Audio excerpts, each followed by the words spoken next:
Hello students, good morning. Periodic table में हम लोग लास्ट टाइम पे कुछ क्वेश्चन सॉल्व कर रहे थे।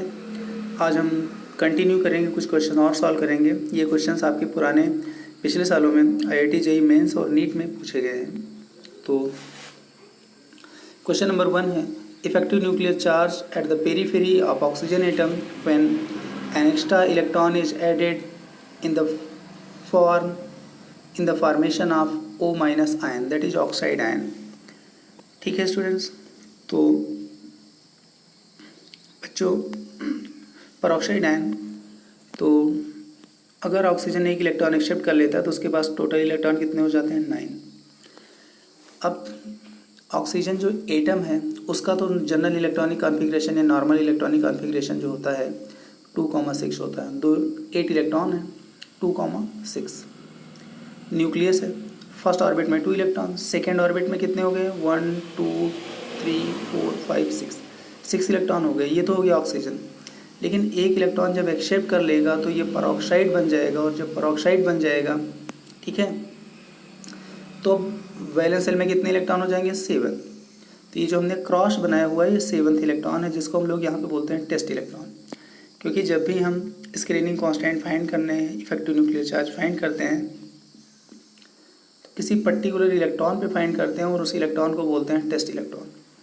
ये भी रूल है कि उस इलेक्ट्रॉन के द्वारा अपने ऊपर किसी तरह का कोई स्क्रीनिंग इफेक्ट नहीं लगता है। तो ये टेस्ट इलेक्ट्रॉन हो गया, इस पर हमें स्क्रीनिंग इफेक्ट फाइंड करना है। तो अब ये सेल हो गई NH NP जो भी है, और ये पहले वाली N-1 हो गई। तो इसमें जो भी NH और NP होंगे उनका जो effective nuclear charge screening constant लगता है वो 0.35 पर इलेक्ट्रॉन लगता है। और N-1 शेल में जितने भी इलेक्ट्रॉन्स होते हैं पर इलेक्ट्रॉन का स्क्रीनिंग कांस्टेंट कितना लगता है? 0.85 लगता है। ठीक है, तो टेस्ट इलेक्ट्रॉन हो गया। बाकी कितने इलेक्ट्रॉन हो गए? 6 इलेक्ट्रॉन हो गए वैलेंस शेल में। तो स्क्रीनिंग कांस्टेंट 6 × 0.35 होगा, प्लस उससे एक पहले की ऑर्बिट, उसमें जो इलेक्ट्रॉन होते हैं पर इलेक्ट्रॉन 0.85 लगता है। 2 इलेक्ट्रॉन है, 2 × 0.85, इसको मल्टीप्लाई कर लिया, 2.1 आ गया, ये 1.7 आ गया, ऐड करने के बाद 3.80 आ गया। Effective nuclear charge Z effective Z minus sigma होता है, जेड एटॉमिक नंबर है, सिग्मा 3.80 आ गया। ये आंसर आ गया आपका 4.80 के आसपास आ गया। ठीक है, तो इस तरह बच्चों हम लोग क्वेश्चन को सॉल्व कर लेते हैं। ठीक है, और बच्चों ये 4.20 के आसपास होना चाहिए।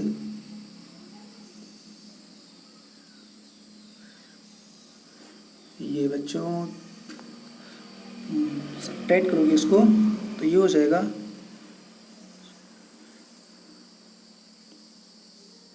4.20 के आसपास बच्चों होगा ये। ठीक है, चलो 4.20। इसके बाद क्वेश्चन नंबर नेक्स्ट है, first ionization energy of copper is higher than that of potassium, whereas second ionization energy are reverse in order reason. ये क्वेश्चन डिस्क्रिप्टिव टाइप के क्वेश्चंस में पूछे गए हैं, इस तरह के क्वेश्चन। तो आपके यहाँ तो फिलहाल नहीं आते, लेकिन आंसर हमें पता होना चाहिए। हो सकता है कभी मल्टीपल चॉइस में इसका ऐसा कोई क्वेश्चन बना दिया जाए। तो first ionization energy of copper is higher, और कॉपर का भी इलेक्ट्रॉनिक कॉन्फ़िगरेशन 3d10 4s1 होता है, और पोटेशियम का भी S1 ही होता है। ठीक है, 4s1 होता है। तो फर्स्ट आयोनाइजेशन पोटेंशियल कॉपर का ज़्यादा, उसका कारण क्या है बच्चों? कॉपर का एटॉमिक नंबर 29 है, पोटेशियम का 19 है। कॉपर पर इफेक्टिव न्यूक्लियर चार्ज ज़्यादा लगता है। जब इफेक्टिव न्यूक्लियर चार्ज ज़्यादा लगेगा तो कॉपर का इलेक्ट्रॉन जो होगा वो मोस्ट टाइटली हेल्ड होगा, और जब मोस्ट टाइटली हेल्ड होगा तो उसके लिए हमें ज़्यादा एनर्जी देनी पड़ेगी, तब वो इलेक्ट्रॉन बाहर आएगा। तो इसका रीज़न है effective nuclear charge in copper is more than potassium, therefore first ionization energy of copper is greater than potassium. The second ionization energy in copper plus, अब क्योंकि जब आयोनाइजेशन एनर्जी फर्स्ट हो गई तो कॉपर प्लस में convert हो गया, potassium plus में कन्वर्ट हो गया। ठीक है, अब उसके बाद जब सेकेंड आयोनाइजेशन एनर्जी अगर आपको बताना होगा तो second ionization energy of copper plus, उधर पोटेशियम प्लस है। ठीक है, पोटेशियम प्लस में लास्ट इलेक्ट्रॉन P6 में है, 3p6 में, कॉपर का लास्ट इलेक्ट्रॉन 3d10 में। तो 3p6 और 3d10, 3d10 थोड़ा दूर होती है, 3p6 पहले होती है, तो 3d6 से इलेक्ट्रॉन निकलना इजी होता है कंपेरिजन टू 3p6। तो इसलिए 3d का इलेक्ट्रॉन आसानी से निकल जाएगा, इसलिए second ionisation potential of copper कम हो जाएगा और पोटेशियम का क्या होगा, ज़्यादा होगा। The second ionisation energy in copper plus the electron is to be removed from 3d10, whereas in K plus the electron is to be removed from 3p6. The removal of electron from 3d10 is easier in comparison to 3p6. Hence, IE2 of potassium greater than copper. Second ionization energy potassium की greater हो जाती है comparison to copper से। ठीक है, question number next है, the correct order of electron gain enthalpy with negative sign fluorine, chlorine, bromine, iodine. वैसे तो इलेक्ट्रॉन गेन एंथैल्पी जो है माइनस में ही होती है, इलेक्ट्रॉन एफिनिटी पॉजिटिव होती है और उसका जस्ट नेगेटिव साइन है इलेक्ट्रॉन गेन एंथैल्पी, तो इलेक्ट्रॉन गेन एंथैल्पी माइनस में हो जाती है। जिसकी इलेक्ट्रॉन एक्सेप्ट करने की टेंडेंसी ज़्यादा होती है उसकी इलेक्ट्रॉन गेन एंथैल्पी भी क्या होती है, सबसे ज़्यादा होती है। तो फ्लोरीन, क्लोरीन में क्लोरीन की ज़्यादा होती है, उसके बाद फ्लोरीन। बाकी रूल अपना वही पुराना कॉन्सेप्ट है, ग्रुप में ऊपर से नीचे जाने पर इलेक्ट्रॉन गेन एंथैल्पी डिक्रीज होती है। तो वैसे तो ऑर्डर होना चाहिए था फ्लोरीन, क्लोरीन, ब्रोमीन, आयोडीन, लेकिन ये नहीं होता है। फ्लोरीन का साइज़ छोटा होता है, इलेक्ट्रॉन आसानी से एक्सेप्ट नहीं करता फ्लोरीन। क्लोरीन का साइज़ थोड़ा बड़ा होता है और स्पेस मिल जाता है वैलेंस सेल में और इलेक्ट्रॉन आसानी से फिल हो जाता है। तो क्लोरीन की सबसे ज़्यादा होती है, फिर फ्लोरीन की होती है, फिर ब्रोमीन, आयोडीन। तो ऑप्शन आपका कौन सा करेक्ट होगा, सी ऑप्शन करेक्ट होगा। Which of the following represents the correct order of increasing first ionization enthalpy of calcium, barium, sulphur, selenium and argon. First ionization energy कैसे वेरी करती है, तो यहाँ पे बच्चों देखो आर्गन है, अगर आर्गन हमारा क्या है, नोबेल गैस है, इसकी आयोनेशन एनर्जी सबसे ज़्यादा होगी। तो ये कहाँ कहाँ पे है, यहाँ पे आगे है, यहाँ पे है और यहाँ पे भी है, सब में आर्गन आ गया। ठीक है, नंबर 2 पे सल्फ़र, सिलीनियम, ये सभी 16 ग्रुप में नॉन मेटल में आते हैं, ये सभी मेटल में आते हैं। नॉन मेटल की आयोनेशन एनर्जी हमेशा मेटल से क्या होती है, ज़्यादा होती है। ठीक है, तो सल्फ़र सिलीनियम की ज़्यादा होगी कैल्शियम, बेरियम से। अब सल्फ़र और सेलेनियम में किसकी ज़्यादा होगी, सल्फ़र की फिर सेलेनियम की, क्योंकि सल्फ़र ग्रुप में ऊपर है, सेलेनियम नीचे है। तो आर्गन के बाद फिर क्या आएगा, सल्फ़र फिर सेलेनियम, आर्गन सल्फ़र सेलेनियम। फिर ऐसे कैल्शियम, बेरियम में देख लो, एक ही ग्रुप के एलिमेंट है, कैल्शियम की ज़्यादा होगी, बेरियम की कम होगी, तो कैल्शियम आ जाएगा। फिर ये आपका सी ऑप्शन आ जाएगा। ठीक है, option C. The first ionization potential of sodium is 5.1 electron volt. The value of electron gain enthalpy of sodium will be, बच्चों आयोनाइजेशन पोटेंशियल तो 5.1 है। अब इसकी जो इलेक्ट्रॉन गेन एंथैल्पी है ये हमें लर्न करनी पड़ेगी और इसका जो मैग्नीट्यूड होता है प्लस 2.55 इलेक्ट्रॉन वोल्ट होता है। ठीक है, इलेक्ट्रॉन गेन एंथैल्पी क्यों पॉजिटिव क्यों, क्योंकि सोडियम मेटल है, इलेक्ट्रॉन गेन करने की इसके पास टेंडेंसी नहीं होती है, तो इसको हम लोग बाहर से पुश करके इलेक्ट्रॉन इसमें एंटर कराते हैं, तो बाहर से हमें एनर्जी देनी पड़ती है, इसलिए एंडोथर्मिक हो जाती है और साइन क्या है, प्लस है। ठीक है, तो यहाँ पे सारे माइनस हैं, ये भी माइनस, ये भी माइनस, ये भी माइनस है, तो आप अंडरस्टूड है एक पॉजिटिव वैल्यू, यही आपका आंसर होगा। तो आप ऐसे देख के बता सकते हो। ठीक है, electron gain enthalpy with negative sign of fluorine is less than that of chlorine is due to. Negative electron gain enthalpy fluorine की कम है, क्लोरीन की ज़्यादा। उसका रीज़न क्या है कि फ्लोरीन का साइज़ छोटा होने की वजह से इलेक्ट्रॉन लेने की टेंडेंसी कम हो जाती है। ठीक है, तो साइज़ छोटा होता है। Smaller size of chlorine atom wrong, bigger size 2p orbital of fluorine wrong, high ionization energy enthalpy of fluorine ये भी रॉन्ग है, smaller size of fluorine atom it is the correct statement. Now question number 7, which of the following series correctly represents relations between the elements x from x to y, मतलब x से y में जब conversion होता है तो इसमें कौन सा रिलेशन सही है, आपको ये बताना है। फर्स्ट ऑप्शन है 18 आर्गन कन्वर्ट्स इनटू 54 जेनॉन, इसमें प्रॉपर्टी लिखी है Nobel character increases. 3Li7 convert होता है 19 पोटेशियम में, ionization enthalpy increases. 6 carbon convert होता है 32 germanium, atomic radius increases. 9F14 converts into 35 bromine, electron gain enthalpy with negative sign increases. ठीक है बच्चों, नोबल ये भी है, नोबल ये भी है, कोई कैरेक्टर नहीं बढ़ेगा, इसलिए आप ये आंसर रॉन्ग है। आयोनाइजेशन एंथैल्पी इंक्रीज लिथियम की ज़्यादा होती है, पोटेशियम की कम होती है। क्यों, क्योंकि लिथियम छोटा है, पोटेशियम बड़ा है, सेम ग्रुप का है। कार्बन जर्मेनियम सेम ग्रुप के हैं, लेकिन कार्बन से जर्मेनियम में जाते हैं तो एटॉमिक रेडियस बढ़ती है। Very good, right answer. Fluorine जब ब्रोमीन में कन्वर्ट होता है तो इलेक्ट्रॉन गेन एंथैल्पी का जो नेगेटिव साइन है वो इंक्रीज नहीं बल्कि डिक्रीज होता है, इसलिए ये भी क्या है, रॉन्ग है। तो एटॉमिक रेडियस इंक्रीजेज, आपका आंसर सी है।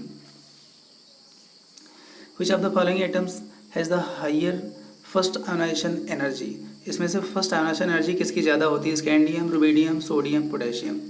बच्चों लिथियम, सोडियम, पोटेशियम, रुबिडियम ये सभी सेम ग्रुप के एलिमेंट हैं, फर्स्ट ग्रुप के। इनकी वैसे भी आयोनाइजेशन एनर्जी कम होती है। स्कैंडियम 4:3D1, इसमें जो डी इलेक्ट्रॉन है, डी इलेक्ट्रॉन का जो इलेक्ट्रॉन है बहुत ही टाइटली हेल्ड होता है। क्यों? क्योंकि पोलर स्क्रीनिंग होती है। जब पोलर स्क्रीनिंग होती है तो न्यूक्लियस प्रॉपर ढक नहीं पाता, nucleus proper inner electron nucleus को ढक नहीं पाते हैं, तो न्यूक्लियस वैलेंस इलेक्ट्रॉन को आसानी से देख लेता है और खींच लेता है अपनी तरफ, तो फोर्स ऑफ अट्रैक्शन बढ़ जाता है और इलेक्ट्रॉन जो है टाइटली हेल्ड हो जाता है, by which more energy is required to remove the electron from the valence shell, therefore ionization energy of scandium is higher. Okay, no question number 9, the first element of rare earth metal is, the first element of rare earth metal is cerium है, actinium है, uranium है, lanthanum है। बच्चों ये जो rare earth element है ये metal है, कौन से हैं? एफ ब्लॉक मेटल है।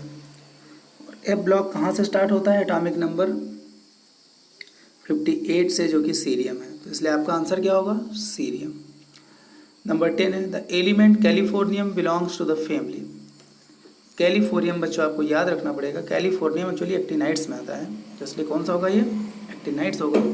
Actinides alkali metals, alkaline earth metal ये सभी होंगे नहीं, लिथेनाइट्स भी नहीं है, क्या है ये? एक्टिनाइट्स। क्वेश्चन नंबर 11 है which of the following element is lanthanoid, ये भी बच्चों आपको रटना पड़ेगा।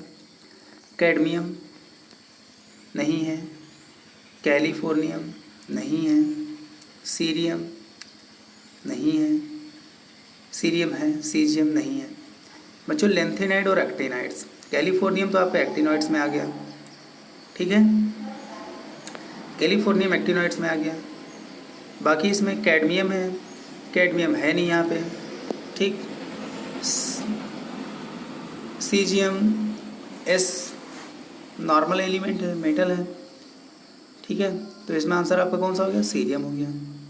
क्वेश्चन नंबर 12 है which of the following is the atomic number of metal, इसमें से कौन सा ऐसा एटॉमिक नंबर है जो मेटल का है? तो ये हमें कैसे पता लगेगा? जनरली जब कुछ मेटल के हमें एटॉमिक नंबर लर्न होंगे, ठीक है, तो इसमें 32, 34, 36 और 38। बच्चों 38 is the atomic number of strontium second group element. Second group के एलिमेंट जो होते हैं beryllium, magnesium, calcium, strontium, strontium आ गया ना, तो इसलिए 38 रिप्रेजेंट मेटल।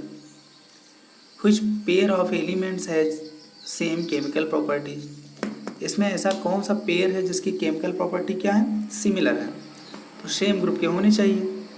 तो इसमें जो 3 और 11 है, 3 और 11, 3 लिथियम है और 11 क्या है? सोडियम है।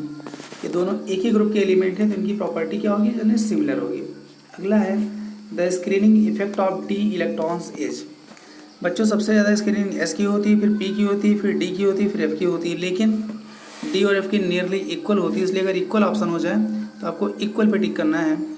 Equal to that of p electron wrong, more than that of p electrons wrong, same as f electrons right, less than p electrons, p electron से कम तो होता है, सही बात है, लेकिन सेम एज एफ इलेक्ट्रॉन ये आपका करेक्ट आंसर है। तो C screening effect of D and F block elements is nearly same. अगला क्वेश्चन है बच्चों हाईएस्ट डेंसिटी इज ऑफ, किस एलिमेंट की डेंसिटी सबसे ज़्यादा है? तो ये एक थ्योरेटिकल क्वेश्चन है। Iridium, osmium, lead, mercury.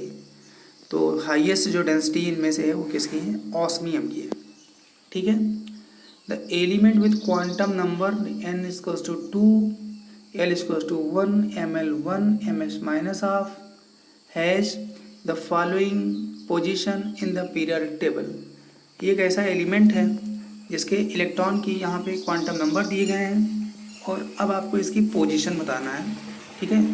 तो बच्चों हमने मान लिया कि लास्ट इलेक्ट्रॉन है, लास्ट इलेक्ट्रॉन देख लेते हैं कहाँ पे पहुँच गया, किस ग्रुप में, किस पीरियड में। तो n इक्वल्स टू 2 का मतलब प्रिंसिपल क्वांटम नंबर 2 है, और प्रिंसिपल क्वांटम नंबर क्या बताता है हमें? पीरियड बताता है। क्या बताता है? पीरियड। तो पीरियड आपका सेकेंड आ गया, सेकेंड पीरियड है, सेकेंड पीरियड है, थर्ड पीरियड है, थर्ड है, सॉरी पीरियड थर्ड है, यहाँ पे पीरियड थर्ड है, ये दोनों तो नहीं होंगे, पीरियड सेकेंड, पीरियड सेकेंड। अब आगे n=2 और l=1। L1 किसके लिए होता है? P के लिए होता है। तो P और n=2 है, मीन्स 2P है। ml क्या है? 1 है, ml 1 है। बच्चों जो L सबसेल होती है उसमें ml की वैल्यूज लेफ्ट राइट हम चलते हैं। सबसे पहले लेफ्ट, फिर मिडिल ऑर्बिटल, फिर लास्ट राइट। तो उसका जो सीक्वेंस होता है वो होता है लेफ्ट में होता है -1, फिर 0, फिर राइट में +1। तो कहने का मतलब ये लेफ्ट में px होगा, फिर py होगा, फिर pz होगा। pz के लिए ml की वैल्यू +1 आएगी, तो इलेक्ट्रॉन pz में है। किस में है? pz में। वो कौन सा p हो गया? 2p हो गया। ms माइनस हाफ है, माइनस हाफ का मतलब डाउनवर्ड है, इलेक्ट्रॉन डाउनवर्ड है तभी जब पहले अपवर्ड फिल हो चुका है। इसका मतलब 2 हो गया, p हो गया, और यहाँ से pz हो गया, और pz भी पूरी तरह से फुल है, मतलब 2p6। उसका complete electronic configuration valence shell का क्या आ गया? 2p6। तो 2p6, तो पीरियड तो सेकेंड हो गया। अब आपको साथ में ग्रुप बताना है बच्चों। ग्रुप कैसे बताओगे? p ब्लॉक का एलिमेंट्स हैं, ठीक है। p ब्लॉक के एलिमेंट के लिए जब भी हमें ग्रुप फाइंड करना होता है, p में जितने भी इलेक्ट्रॉन होते हैं उसमें हम 12 ऐड कर देते हैं। तो p6 है, p6 में अगर 12 इलेक्ट्रॉन ऐड कर दोगे 18 हो जाएगा, तो ये ग्रुप 18 हो जाएगा। ग्रुप 18 का दूसरा भी नाम होता है जीरो ग्रुप। क्या नाम होता है? जीरो ग्रुप नाम होता है, ठीक है बच्चों। तो पीरियड आपका सेकेंड आ गया और ग्रुप क्या आ गया? जीरो आ गया। तो इस तरह हम लोगों ने क्वांटम नंबर देख के किसी भी एलिमेंट का ग्रुप नंबर और पीरियड नंबर हम लोगों ने बता दिया। तो बच्चों ये कुछ इंपॉर्टेंट क्वेश्चन थे, इनको आप लोग सॉल्व कर लो, जो ना है वो पूछ लेना। नेक्स्ट टर्न से हम लोग नेक्स्ट चैप्टर स्टार्ट करेंगे, that is chemical bonding. Thank you, very good.